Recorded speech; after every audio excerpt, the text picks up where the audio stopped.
The 1969 film True Grit remains a beloved classic in the Western genre, renowned for its compelling storyline and unforgettable performances. As it celebrates its 55th anniversary, fans often wonder about the fate of its cast, from John Wayne's legendary Rooster Cogburn to Glenn Campbell's memorable LaBeouf. In this journey through Hollywood history, we'll delve deeper into the real names, ages, and lives of these stars after True Grit.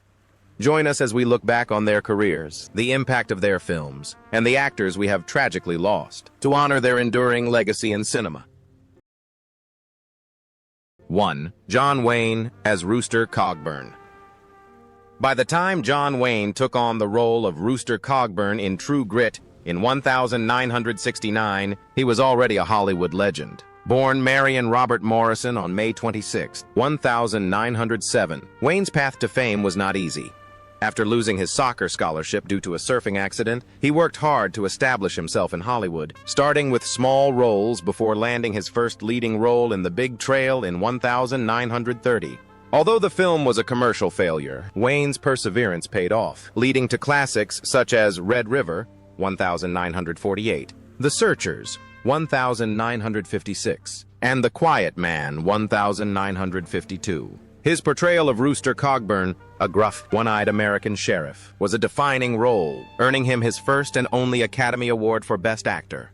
It was the perfect role for Wayne's image of a straightforward, strong, witty, and vibrant man. Beyond westerns, he also showcased his versatility in war films such as The Longest Day, 1962, and Sands of Iwo Jima, 1949. Wayne continued acting until the late 1970s, but his health declined due to a long battle with cancer. He died on June 11, 1979, at the age of 72, leaving behind a legacy that continues to shape the Western film genre. 2. Kim Darby as Maddie Ross. At age 21, Kim Darby had her breakthrough performance as Maddie Ross, the determined 14-year-old heroine in the film True Grit. Born Deborah Zerby on July 8, 1947, in Los Angeles, she grew up in an artistic family and initially pursued a career in singing and dancing. After changing her name to Kim Darby to project a more Hollywood-friendly image, she quickly rose to television fame, appearing in Star Trek, Gunsmoke, and Bonanza. But it was True Grit that propelled her to the peak of her career. Starring alongside John Wayne, she brought intelligence, resilience, and emotional depth to the character of Maddie, making her unforgettable. Although her acting received critical acclaim, the pressures of fame had negative effects. Struggling with amphetamine addiction led to a period of career decline, but she later rediscovered success in films such as The One and Only, 1978, and Better Off Dead, 1985. Now 77. Darby's journey is a testament to resilience. Despite the challenges of Hollywood, she has proven that true courage is not just a role, but a way of life. 3. Glenn Campbell as LaBeouf. Glenn Campbell was already a musical superstar when he took on the role of LaBeouf, the arrogant yet charming Texas sheriff in The Brave. Born on April 22, 1936, in Billstown, Arkansas, Campbell was better known for his guitar skills and smooth singing voice than for his acting abilities. Before arriving in Hollywood, he played music with legends like Frank Sinatra, Elvis Presley, and the Beach Boys in the famous band Wrecking Crew. By the late 1960s, Campbell had won 4 Grammy Awards and become a household name with hits like Gentle on My Mind. Although acting wasn't his main career, his performance in True Grit showed he could rival John Wayne. LaBeouf's charisma and sense of humor made him a memorable part of the film's dynamic trio of main characters. Despite his success, Campbell struggled with personal issues, including addiction. He was later diagnosed with Alzheimer's disease but continued to perform, even documenting his farewell tour in the 2014 film Glenn Campbell, I'll Be Me***. He passed away on August 8, 2017, at the age of 81, leaving behind a legacy spanning music, film, and a lasting connection with his fans. Friday. Dennis Hopper as Moon. Dennis Hopper was no stranger to playing rebels, and his portrayal of Moon in True Grit, 1969, was no exception. Born on May 17, 1936, in Dodge City, Kansas, he was 33 years old when he took on the role of an unpredictable, ruthless criminal caught between bounty hunters and the harsh frontier. Even in a supporting role, Hopper's intense energy was undeniable, foreshadowing a pioneering career ahead. That same year, he changed Hollywood forever. Easy Rider, 1969, a film he co-wrote, directed, and starred in, became a classic of its time, uniquely portraying the counterculture movement. Hopper quickly established a reputation for playing complex, often out-of-control characters, from the deranged photojournalist in Apocalypse Now, 1979, to the terrifying Frank Booth in Blue Velvet, 1986. His off-screen life was equally turbulent, marked by struggles with addiction, artistic reinvention, and relentless resistance against the authorities. Dennis Hopper passed away on May 29, 2010, at the age of 74, after a battle with prostate cancer. But his legacy lives on, a rebel, an innovator, and one of cinema's most unforgettable figures. 8. Strother Martin as Colonel G. Stonehill. Strother Martin, Jr., born on March 26, 1919, in Kokomo, Indiana, had a rather unexpected path to Hollywood. As a former national diving champion and Navy swimming instructor during World War II, Martin's exceptional athletic abilities earned him the nickname T-Bone long before he became a familiar face in cinema. This disciplined physical foundation not only gave him a robust physique, but also fostered mental resilience, a quality later clearly reflected in his powerful and decisive acting style on screen. When taking on the role of Colonel G. Stonehill, a shrewd horse trader in True Grit at 50 years old, he brought decades of experience and a natural sense of humor to the film. Martin's portrayal of Stonehill was not merely an opportunist, but the quintessential image of frontier pragmatism. Intelligent, cunning, and always able to turn the situation to his advantage. His distinctive voice, fast pace, and expressive facial expressions transformed seemingly minor dialogues into something incredibly vivid. In spite of True Grit, he demonstrated his talent, but it was precisely cool hand. Luke. The year 1967 brought him his most memorable moment, with the legendary line, "What we have here is a failure of communication." This quote not only became an icon of American cinema, but also became forever associated with Strother Martin's name, demonstrating his ability to transform a fleeting moment into a cultural legacy. With unforgettable roles in Butch Cassidy and the Sundance Kid and The Wild Bunch, Martin became a familiar face in Western films, renowned for his ability to embody eccentric yet deeply nuanced characters. He often played villains or morally ambiguous individuals, but always captivated audiences with his genuine and unexaggerated acting style, leaving them both disgusted and drawn to him. On August 1, 1980, he died at the age of 61 from a heart attack. Although his life was short, his works remain a testament to the power of character-based storytelling in American cinema. Strother Martin left behind the legacy of an outstanding supporting actor who proved that you don't need to be in a leading role to become immortal in the hearts of audiences. Jeff Corey, born August 10, 1914, was 55 years old when he took on the role of Tom Chaney, the criminal whose actions initiated the story of True Grit. Instead of portraying Chaney as a one-dimensional villain, Corey brought depth to the character, making him both pitiable and dangerous, a perfect balance between threat and despair. His journey in Hollywood is a testament to his resilience.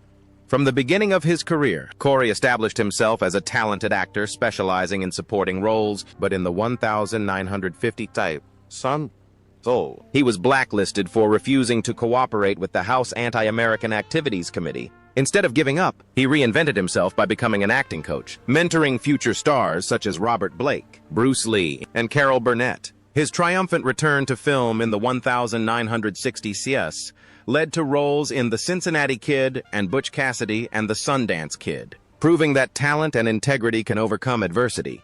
Corey Sobel died on August 16, 2002, at the age of 88, leaving a legacy not only as a talented actor, but also as a mentor who shaped the next generation of Hollywood legends. Sobel, better known as Ron Sobel, was born on March 28, 1928, and was 41 when he took on the role of Captain Boots Finch in the 1969 film True Grit. Sobel portrayed a strong and complex law enforcement officer, a character grappling with the tension between personal loyalty and the demands of justice. His ability to bring depth to his roles made him a prominent star in both film and television. Before making his name in Hollywood, Sobel had an extraordinary life. as a national long jump champion, Golden Gloves boxing champion, and University of Michigan football player. He embodied physical resilience and discipline. These qualities were perfectly embodied in his on-screen presence, allowing him to convincingly portray tough characters. His career spanned over 4 decades, with notable roles in Bonanza, Mission Impossible, Star Trek, and The Rockford Files. Beyond acting, he was a dedicated member of the Screen Actors Guild, serving on its board and receiving numerous awards, including the Ralph Morgan Award for Outstanding Contributions to the Hollywood branch. Sobel passed away on May 2, 2002, at the age of 74, after a long battle with lung and brain cancer. His contributions to the film and television industry have left a lasting legacy. 11.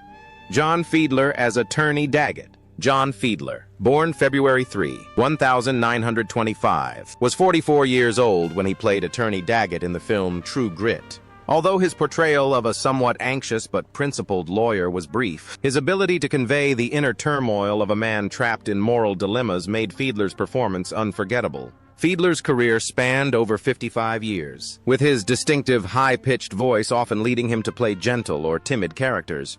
However, his acting range was much broader. His breakthrough came in the 1957 film 12 Angry Men, where he played a hesitant and anxious juror, which also received critical acclaim. But it was his voice acting for Piglet in Disney's Winnie the Pooh series that endeared him to generations of children. Fiedler passed away on June 25, 2005, at the age of 80, just one day after his fellow voice actor for Winnie the Pooh, Paul Winchell, died. His career demonstrated the power of both voice and presence in storytelling, leaving an indelible mark on film and animation. 12. 5. Robert Duvall as Ned Pepper. By the time Robert Duvall took on the role of Ned Pepper in True Grit in 1969, he had already proven himself to be one of Hollywood's most versatile actors. Born on January 5, 1931, Duvall was 38 years old when he took on the role of this cold and cunning gang leader. His performance brought a chilling intensity to the character of Pepper, making him more than just a villain. He was a multifaceted man, as unpredictable as the wild frontier itself. While True Grit contributed to his rising fame, Duvall's breakthrough came earlier with his role as Boo Radley in To Kill a Mockingbird in 1962, a role that showcased his ability to bring quiet depth to even the most enigmatic characters. From there, his career skyrocketed. He starred in the 1968 film Bullitt, solidified his legend with his role as Tom Hagen in The Godfather in 1972, and later delivered unforgettable performances in Apocalypse Now in 1979 and Lonesome Dove in 1990. Off-screen, his personal life was also tumultuous, including multiple marriages and a long-term relationship with Argentinian actress Luciana Pedraza. Now 94 years old, Robert Duvall remains a towering figure in Hollywood, one of the few living legends whose influence on cinema is still felt today. 4. Jeremy Slate as Emmett Quincy.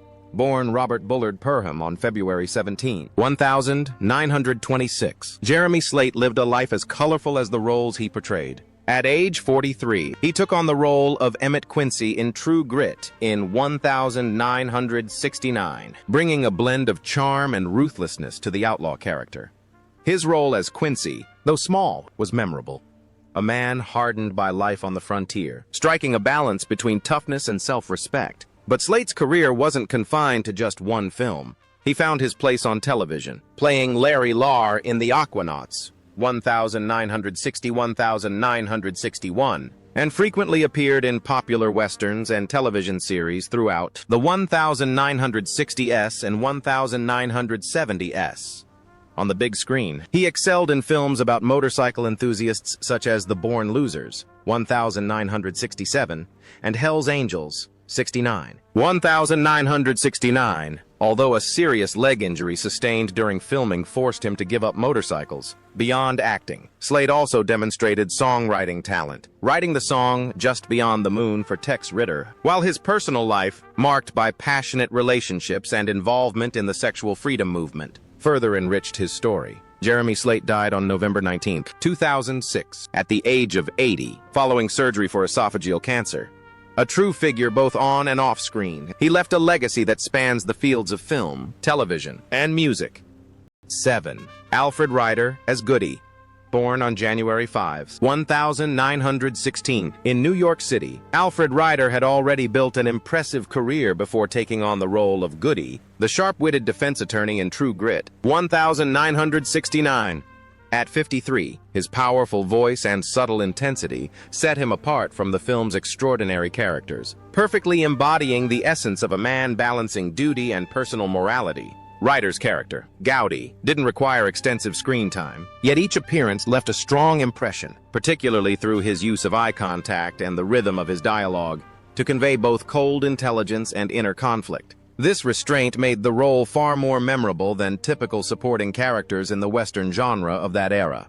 Ryder's career is a blend of ambition and perseverance. He first gained recognition on television, appearing in The Goldbergs and Easy Aces. Before making his mark on the stage, Ryder, unlike many actors of his time who pursued cinematic fame, viewed the stage as a place to hone his core skills, where each role was a serious test of psychological depth. This explains why his acting style is always distinctly theatrical, tightly structured, and richly introspective. D. Lawrence's role in the play, I Rise in Flame, cried the Phoenix. This earned him the Obie Award for Best Actor in 1959, solidifying his place in theatrical history. It is considered the artistic pinnacle of Ryder's career, as he embodied a complex character with intense intellect and emotion. However, his Broadway dream was thwarted when he was replaced in the play Hamlet. This disappointment reshaped his career path. The event was not only a personal shock, but also reflected the harsh realities of the New York theater scene at the time, where talent was sometimes overshadowed by behind-the-scenes decisions. Undeterred, Ryder achieved lasting success on television, appearing in The Wild Wild West, The Invaders, and Star Trek. This demonstrates his adaptability in an ever-changing industry. Although often taking on cameo roles, Ryder always exudes a sense of certainty and reliability, becoming the type of actor directors trust to portray intellectual, powerful, or morally ambiguous characters. On April 16, 1995, at the age of 79, Ryder passed away after a battle with liver cancer. Despite the ups and downs, his dedication to his craft ensured his lasting influence on film and television. Alfred Ryder may not have been the brightest star in Hollywood, but he was one of the foundational actors who contributed depth and credibility to the golden age of American cinema.